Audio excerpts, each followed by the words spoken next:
Hi guys, welcome to my channel and thank you so much for being here. Welcome to a sit down. You guys know I'm still pushing Vlogtober and I think this is probably my last Vlogtober video. My last one is going to be a weekend vlog which I'll post on the last day of October. But I looked through all the suggestions you guys came up with and someone asked me, I hate that I forgot her name. Hated. And I was so intentional about remembering the name now because I just don't want to be that person. But someone asked me to do like a 30 things I knew or learned by 30. And I'm just like, yo, you guys nyang temba. Like, you trust me. You trust that I know things. You trust that I'm wise, for lack of a better word, because I'm always just like, I'm so immature at times. But I did come up with actually 30 things.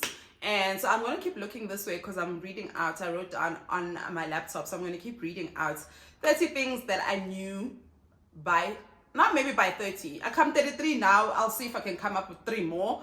But like basically 30, I'm going to do 33 things by 33. Woo! My first one, it is obviously an unpopular opinion, but you don't have to forgive nobody. Like if someone hurts you, you don't, like this thing, like we've been forced to forgive people who constantly hurt us, or even if they hurt you one time. I'm not a forgiving person and I'm actually okay with it. Like for me, forgiveness is not a thing. Like I can hold a grudge and they always tell you, go to know when you hold a grudge, it eats you more than it eats the other person. It doesn't eat me. It doesn't eat me at all. But I just don't, once you hurt me, and for me also it takes me a very long time to get to a point where I'm done with the person. So once I'm done with the person, it means you have hurt me for real and I've got no interest in forgiving you. I remember one time, was it early last year, after Milani's dad sent out a restraining order against me after I served him with maintenance courts. I guess it was his retaliation. Someone, you know, like these the people who do readings, so someone was offering a reading on Twitter and I was just like, me, choose me. And then we took it to the DMs and she was just like, yeah, there's someone who's recently hurt you and they feel as if their life, not if they feel, but unfortunately their lives won't be able to move on with their lives until you let go of the anger and the hurt and the pain that you're carrying in your heart. I was just like, you said that his life is going to be on a standstill until I release the anger. I'm not releasing the anger. Till today, I haven't released the anger. If that reading was about him, I will never release the anger.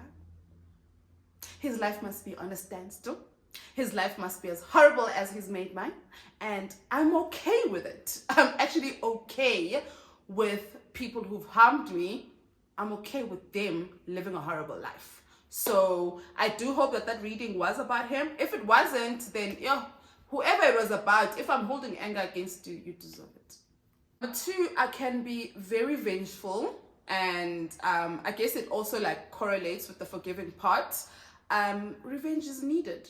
Revenge is needed.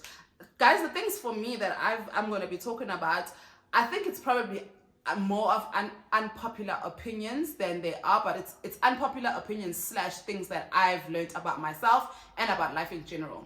When I was pregnant with Milani, this is when I realized how much of a vengeful person I was, because I don't think anyone has ever hurt me the way Milani's dad hurt me. So I've never been in a situation where I needed to seek revenge against anyone. I've always just been, even with Alwanda's dad, I was just like, come, I will deal with him. The Lord will take care of it. And then I just felt as if the Lord wasn't taking care of him. So when the same thing happened to me again, when I felt pregnant the second time, I was just like, it's okay, God, I got this one. I'll take care of this one. And I became extremely revengeful against Milani's dad, and everything that I did, everything that he would put me through during my pregnancy, I sent it back to him 10 times. Guys, the one thing about me, I'm not afraid to pick up the phone and type a message. So what he would do, he would talk shit about me. There was a time when Milani's dad went around telling people, you guys, if you don't know, Milani's dad and I met at work. So obviously we know a lot of people in common and people will tell me things. But there's a time where he would go around telling people that he wishes I would have a miscarriage so that it could save his marriage. imagine wishing death on my child. So my thing is like, during my pregnancy, I was just like, I'm not going to be the only one crying here. Everyone who messed with me during that time, his wife, her friends, him, got it back 10 times. And let me tell you something, I slept well. I haven't been in a situation where I've needed to be revengeful, but that situation made me realize that actually revenge is sweet. I like it. Like, I'm here for it. So I don't want this video to be too long because I feel like behind every lesson, there's a story for me. And you guys know I can talk. So I'm going to try and like rush through it quickly. My third thing that I've learned is that I don't struggle to let people go.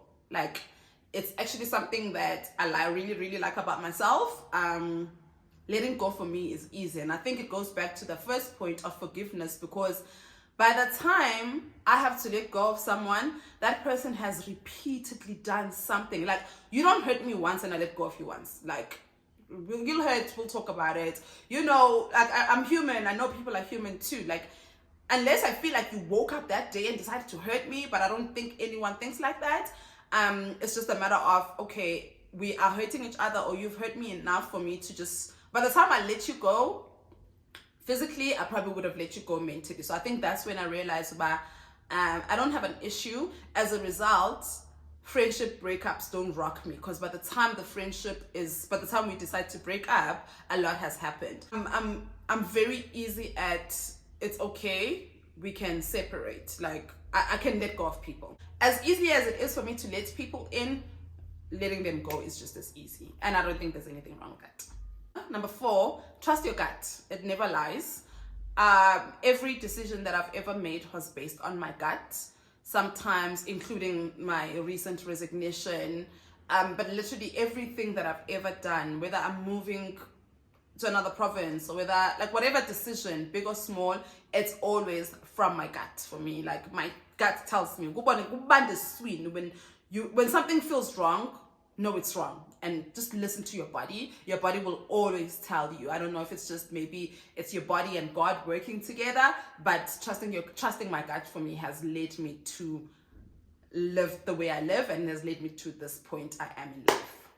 When I was a bit younger, obviously I think most of us don't really care to have like bonding relationships with our parents, but the older I get, the more I realize how important it is to call your parents, your grandparents if you have them.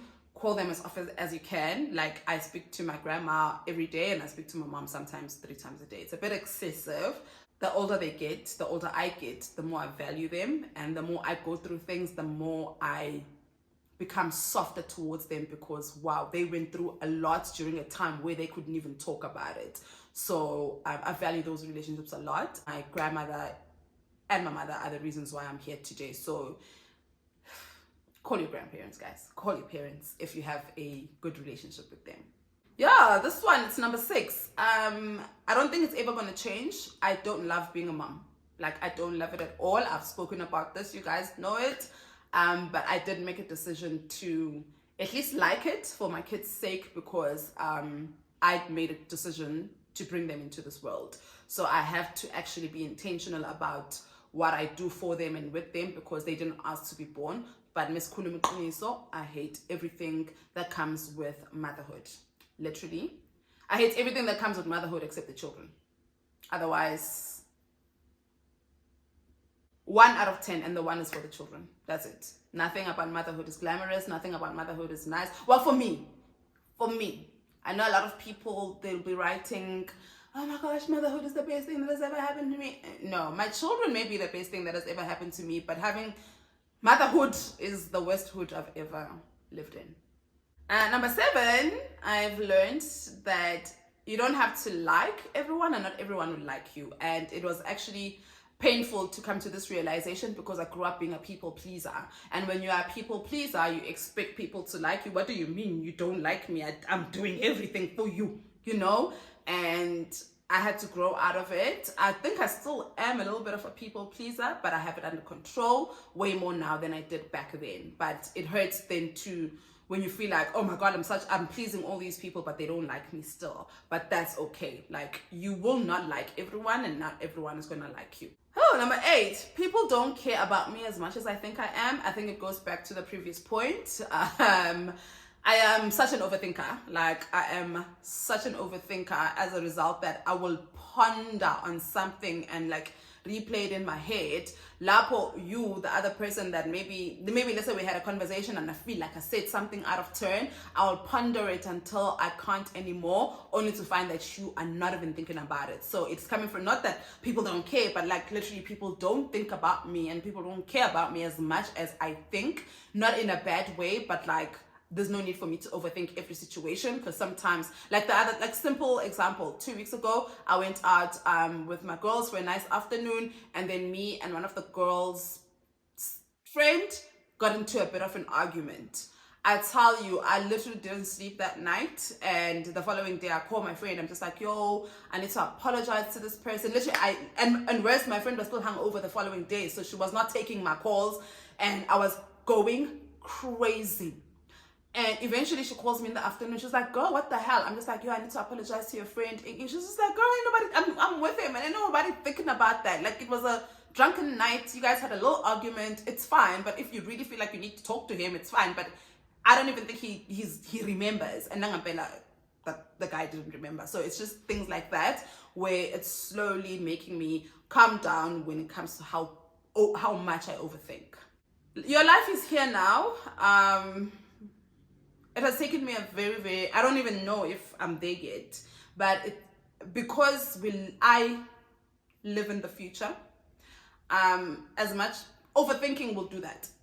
Being an overthinker you will live in the past and you live in the future, but never in the present. I'm always worried about, did I say that right? Or did I offend anyone? And I'm always worried about, oh my God, like I need to, like, it goes back to that thing of not celebrating myself, because, okay, this house is nice, but I'm already looking forward to the future, as in, I need a bigger one. I need this, instead of just like living in the now. Like, literally, this other friend of mine back then, she used to say, the past is history. Like, there's nothing you can do about it, and the future doesn't exist. So basically live in the now. I am trying. It's something that in my 33 years of life, I'm really trying to live in the present, because the past is the past and the future doesn't exist. And which is so true, the future doesn't exist. Honestly, why am I worried about tomorrow, next week, next year, when it actually doesn't exist as yet? Being judgmental isn't okay. Listen, in my early 20s, I was probably the most judgmental hun on earth. You guys don't understand. I used to judge everybody and everything. I used to judge because I was perfect. Like, I don't even need to actually go into detail about this. Being judgmental is not okay. I have learned this in the past 33 years. I think I learned it by the time I was 27, I think. 27, 28. Then I realized, but no man, because, yeah, being judgmental is not okay.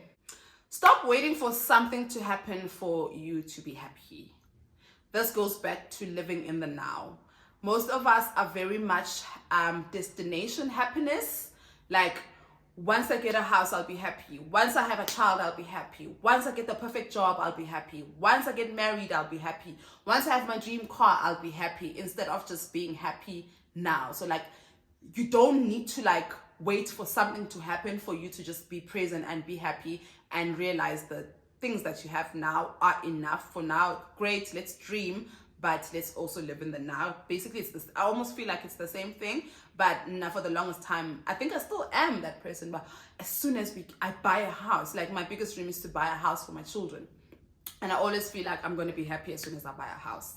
But why can't I just be happy now with this house that I have, you know? So I'm slowly learning that, and it's quite difficult because you want things to happen, but living in the now. Accept that compliment. How many of us, when being complimented, when someone says, oh my gosh, your dress is so nice, and you're just like, ah, this old thing, it's a Mr. Price, man, it was like 50 rand. I'm that person. Like someone would be like, oh my god, Amanda, your shoes are nice. Cotton on, go 200 rand. And I'm just like, why am I over explaining this? Why can't I just say thank you and keep it moving? I am though. I have gotten so much better. If you ask me where I bought my dress, I'm not gonna be like, Mr. Pricey. I'm not gonna do that anymore. I'm learning to accept compliments and without having now I'm just like, thank you. Oh, you look pretty, thank you. Because he used to be like, oh, you look pretty. Oh my gosh, Lapa, I don't even feel pretty. Oh, your dress is so nice. Yeah, it's so cheap and it's so old. No, just say thanks and keep it moving. Celebrate your wins no matter how small you think they are. This is something I actually just learned on Sunday, last week Sunday, when I realized that I've got 27,000 subscribers, and to someone else that might be small, to me it's big. Like I realized over the Sunday when a friend of mine who's in the Eastern Cape called me and said, I'm in a car with people who watch your vlogs, who watch your YouTube channel, and that's when it hit me. Good man, I'm a big deal all the way in the Eastern Cape. What? And I do get like comments from my sisters in Namibia, my sisters in Nigeria, my sisters in Jamaica, Kenya, Botswana. I'm always just like, wait, I've crossed borders? This is a big deal. But I've always been so scared to celebrate that achievement. I don't know, it almost feels like it's going to be taken away from me. But I know it won't. But okay, I'm learning to slowly celebrate my achievements. Number 14 is do whatever you want. Honestly, you guys, it goes back to that thing, but nobody cares about you as much as you think. Do whatever the fuck you want. Like, I don't know, maybe I'm speaking from a place of privilege because I do live alone. It's just me, well, not alone, but like I'm the adult in the house. So obviously when you're at home, when you live at home, you can't do whatever the fuck you want. But I'm talking about things like, I don't know, man, like take that job or go on that trip. Like, don't think about what other people are going to say. Do what you want. I hope that makes sense. Number 15 is be present. You guys know how intentional I am about being present, not only in my children's lives, but in my friends' lives as well. Like, I don't see my friends all the time because, firstly, they say I live far. I don't think I live far. I live in the West. I don't think I live far. People say that no matter where you are, Roodepoort is far. It's fine. I don't see my friends often because I live far, and also obviously because of my children and I don't have a nanny, so going out is a luxury for me. But whenever I do see my friends, I switch off. Like, you will not see me on my phone. I will probably turn my phone upside down. I will not be on social media when I'm with my friends. I try my hardest not to be, unless the phone call is about my children or is from my children. I try not to answer calls, so I always try to be as present as I can, and that is something I do by just putting my phone down. Like, there's nothing as irritating as being out with someone who's on the phone talking to someone else and you're just like, do you just want to be with that person rather? So try to be present. You won't understand how much you pick up by just being present. Like, you pick up your friends, like I say a friend's birthday is coming up and you don't know what to get them. Be present in your conversations. Trust me, you will know what to get them by the end of the conversation. So yeah. Keep healthy. I'm actually about to go to gym. I try to go to gym at least 3 times a week. But like, that's my way of keeping healthy. Other people's way will probably jogging, skipping, riding a bike, but like, try to find a way that is fun for you and just keep healthy. You don't know what it does for your mental health and for your body, because so get Melissa, I'm a baby by December, please. Have friends. Number 17 is have friends of all background, ages, and gender. So definitely it's something I believe in.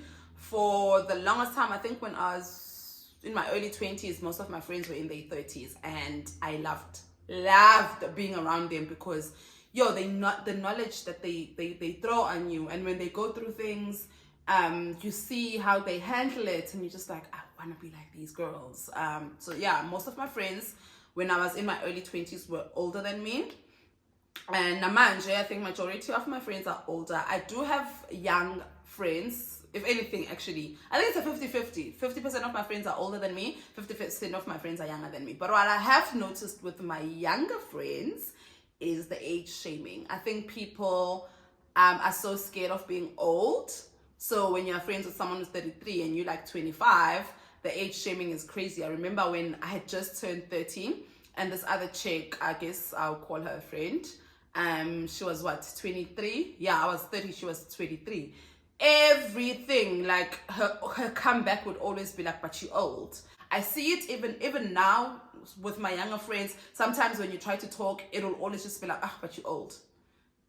And that's why for me, like, maybe having younger friends is not something that I'm keen on, but I do have younger friends who are also amazing. It's just that I think when they're way too, like, I think when they're in their early 20s, it's just like, I remember when I was in my early 20s, I thought I knew everything, and I thought, like, who are these old people trying to tell me what to do, you know? So maybe that's the attitude they have. But I do think it's important to have friendships of all backgrounds.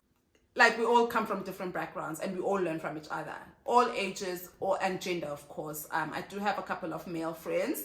They're obviously not I wouldn't call them my tribe, or they don't come through for me as much as my female friends, but I do have a couple of male friends that I appreciate now and then.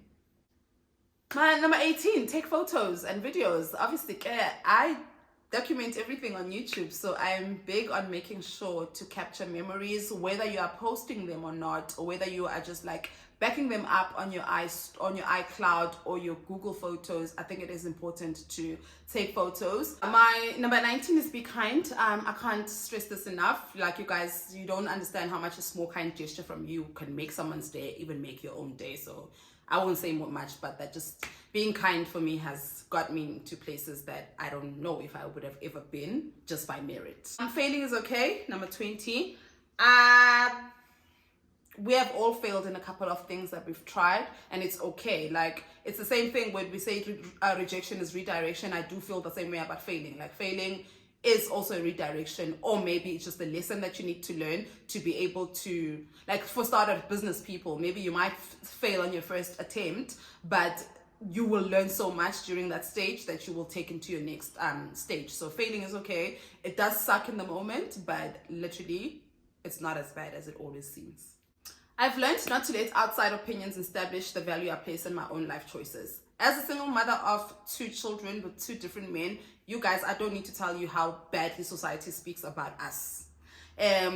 Already as a single mom, society slashes you. Single mom with 2 kids by 2 different men, or 3 or 4, you will be slashed into pieces. But things like that, I've learned to just shut the noise, and I don't let those kind of things affect the way I treat myself and put value on myself. I remember someone asking on the comments, I think she was saying, like, can I do a video about how having 2 kids by 2 different men makes me affects my self-esteem. It doesn't at all. I want to get out of, like, everything that can affect my self-esteem. That doesn't. Both my baby daddies have other children with other women. My first baby daddy has 3 children with 3 different women. And I can assure you that no one has ever asked him that question. No one ever speaks ill about him just because he's got 3 kids with 3 different women. Worse again, even worse. So I don't let things like that, I don't shame, like, they don't affect me at all. What other people has to say about me, it doesn't affect the value I put on myself. Like, I know who I am. But it is hard to get to this point. I mean, for the longest time, I did care what people thought about me until I realized that we all have shit and we all project, and whatever you say to me about me is just a reflection of how you feel about yourself. Number 22. Took me a very, very long time to get this, but apologizing where you hurt someone doesn't take away anything from you. If someone says to you that you hurt them, whether you believe that you hurt them or not, and you need to acknowledge their pain and you need to apologize if that's what they need to move on. For the longest time, I was just not a kind of person who would apologize. Like, I was in a relationship a couple of years ago that was 5-6 years long. I don't remember ever saying sorry to that man. I mean, not to say I was perfect during the 6 years of our relationship, but I don't think I ever apologized for anything to him. And that situation made me realize the time, man, you know. And I think just also, like, having mature friends will, like, I think the first time I had a fight with Ayanda, when we had our first fight, the way she addressed me, my gosh, I had never been addressed with so much respect. And I there's nothing I could have said except I'm sorry. And I realized that apology meant a lot to her. So that learning that and has helped with me maintaining friendships, that you know what, I will apologize. Even if I don't feel like I hurt you, it's fine. But you were hurt, you know. Whether all I can say, Guti, it wasn't my intention, but yeah, literally it takes nothing away from me, and especially if it means that much to the other person. Always believe women. Yeah, in this house we believe women, you guys. I know that there's like 1% of women who do lie about rape and violence and whatever other abuse that they face, but it's literally 1%. 1 in 3 women are raped. 1 in 3 women have faced domestic violence. And Mina, I will always believe women, whether it is the charges against my father, my brother, I don't even have a brother, but like if I had, I'm believing the woman. Like in this house we believe women. I remember when the Johnny Depp trial was going on, and Alwande, I understand it's the influence at school or whatever, she's just like, yeah, Amber Heard is like a bitch or whatever, I believe Johnny Depp. I was just like, no baby, in this house we believe women. I don't care how you feel, I don't care if you think the woman is lying or not. I would rather me not be proven ukuthi bekanamanga girl than for me to go fucking believe a man. Guys, do you know men? Do you know men? Always believe women. Please, if you can, please add that to your agenda. Compassion goes a long way. It goes back to being kind.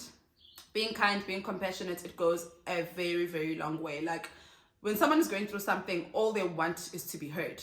And when you show compassion towards someone who's going through something, you don't know what you're doing for that person. I'm that person. When I'm going through something, I just want to be heard. And I'm very, very lucky that I have a tribe of women who will literally, anytime, no matter how small something is, they will entertain me, they will indulge me, and they will be compassionate towards me, no matter how small or big the problem is. Sunscreen is your best friend. You know what, I'm not even going to try and make it seem as if girl.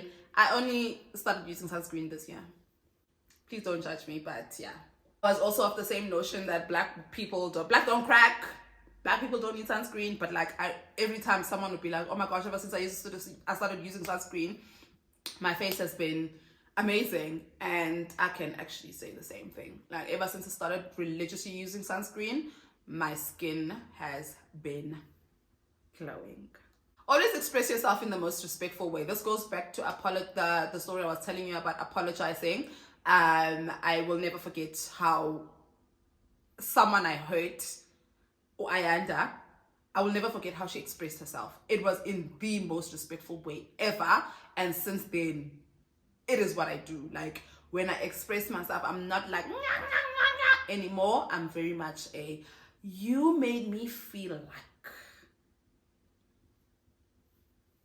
And you know, when you express yourself in the most gentle, respectful way, the response is always exactly what you need. So please try.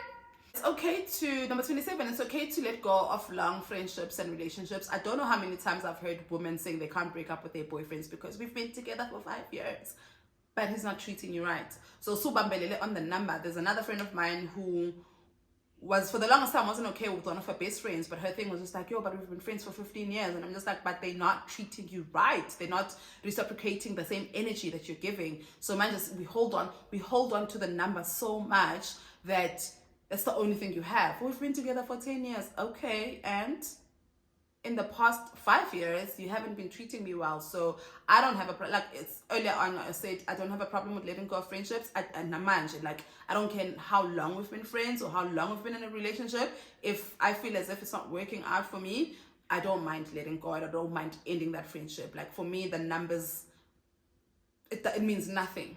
The 10 years mean nothing. So it's okay to actually just let go of those kind of friendships.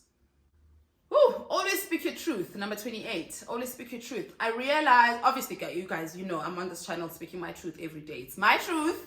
If anyone feels as if I'm not telling the whole story, they're more than welcome to open their YouTube channel and tell their truth. But for me, I speak my truth no matter what. I read this quote, Eti, speak your truth until your voice shakes. Literally, that's what I do. I will speak until my voice starts to shake and tumble because I need to speak my truth. I can't remember where I saw this. I think it was one of these reality shows that I watched. Basically, this girl said, you can't burn me with tea that I spilt.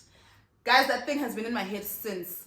You can't burn me with tea that I spilled. Obviously, it's like urban slang. If I'm the one who's telling my story, you can never use it against me. I come here every day and I talk about how I've got 2 kids with 2 different baby daddies. So, one day we're going to be in an argument and you say, oh, Salah, you're a single mom with 2 different baby daddies. Okay, so I told you that. So that's when, for me, like, speaking my truth, you can never use it against me in any way. If you're trying to hurt me by using my truth against me, we are sangana. So you can't burn me with tea that I spilled. Is something that I carry every single day. I own my stories and I own my truth, and that's how I get my power. And I know for sure that you could never use that against me because I've already used it against myself, if that makes sense. Number 29, you are not alone. Whatever it is that you're going through, you're not alone. For the longest time, because we are not encouraged to speak about the things that we go through, you end up thinking that you're the only person who's going through that. When I opened this channel, I spoke about being a single mom with 2 different baby daddies. You guys don't know how many of you were commenting, telling me you guys are going through the same thing. I know that I'm not the only single mom with 2 different baby daddies on earth, but someone else coming to me and saying, don't worry girl, me too, me too. And you realize we share struggles, you guys. Like the comments you leave on my comment section, we share the same struggles. It's just that I'm at a point in life where I'm comfortable enough to talk about my struggles, not only to my friends, but to you guys too. And I think me being comfortable enough makes you realize, man, you are actually not alone. I'm sure I have someone who did that for me, and Nami, I'm doing it for. It's very, very easy to speak out and own your truth, and when you have healed and you've gotten rid of the shame. So I have, but I do know that not everyone has. But now I'm here to let you know that whatever it is that you're going through, you are not alone. Like, you're not the only person who's gone through it. There are thousands of other, not to take away your pain, obviously, but it's actually to try and make you feel better. Uguti, there are thousands of other people who are going through the exact same thing that you're going through. Bambelela kuzolunga. And my 30 is kuzolunga. Eventually it gets better. Like, I don't think we're here to suffer, not for the rest of our lives anyway. And eventually it does get better. Like, whatever it is, going back to whatever it is that you're going through, kuzolunga. It does get better. It does, honestly. I've been through some of the worst hectic situations, but I always come out alive. I'm still alive, you know. So the fact that I'm still breathing and the fact that I still have a pulse, it means that it's not over. God is not done with me yet. And if God is not done with me yet, then that's a good sign to let me know that it's going to get better. You know, I know that I said I was going to do 33 because I've been alive for 33, but I can't think of 3 other things. I don't think I'm the wisest person. So you guys asking me to do these kind of things always just like make me laugh, because I'm like, Ning Teben, like, why do you trust me? I actually had fun doing this. I'll do one next year. Not next year. When I turn 35. Guys, I'm gonna be on YouTube when I turn. I'm actually gonna be on YouTube until like I'm a granny. 50 years from now, when I'm 80 something, I'm gonna be here. Guys, welcome to my channel. Thank you so much for being here. Please, today I'm not alone. I'm with my grandchildren. That's gonna be me 50 years from now. I don't think I'm ever gonna leave YouTube, because I was about to say, maybe when I'm 35, I'll do 35 things. I'm sure I'll be a bit more wiser then. And then I had to hold myself about, will I be on YouTube when I'm 35? And I'm just like, that's 2 years from now. So I'm definitely going to be on YouTube. So this was as fun as this was. I don't know if you got anything from it, but these are just the things that I've learned in the past 33 years. And please share if you have anything. If you're 20 things, well, you don't have to type 20 things you've learned at 20, but like, things that you have learned, I know some of you guys here are like 14. And I'm always just like, you're 14? What is that one thing you've learned in your 14 years? What if that one thing you've learned in 20 years, 30 years, 40 years, 45 years, however old you are? What's that one thing that you've learned that you'll pass it on to a person that you really, really like, or whether it's your children, your friends, or me? Please share. I hope that you enjoyed this video. Thank you so much for watching, and I will see you next time.